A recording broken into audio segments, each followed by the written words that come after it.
dos maiores músicos de todos os tempos e membro de uma das famílias musicais mais destacadas em todo o mundo, foi Johann Sebastian Bach. De confissão luterana, Bach harmonizou um total de 371 hinos protestantes alemães, fazendo deles o verdadeiro centro da sua imperecível obra.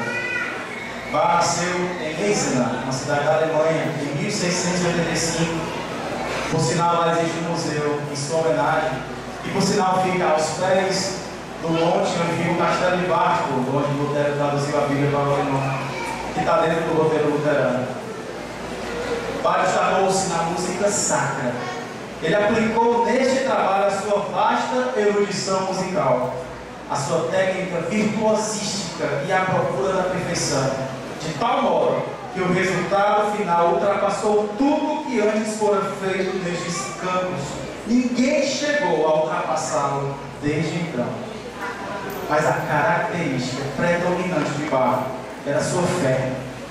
Para Bach, o único objetivo de toda música deve ser a glória de Deus e uma recreação agradável.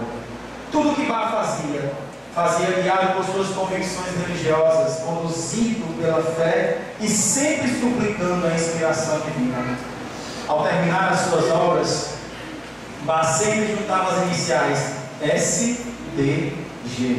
Só lhe deu glória, a Deus seja toda glória.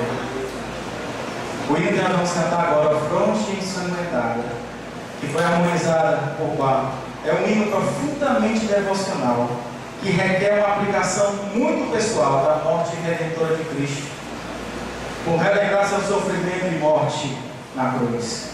Nele o cristão reconhece que foi o seu pecado que pôs Cristo na cruz, e foi por amor a Ele que Cristo sofreu ali.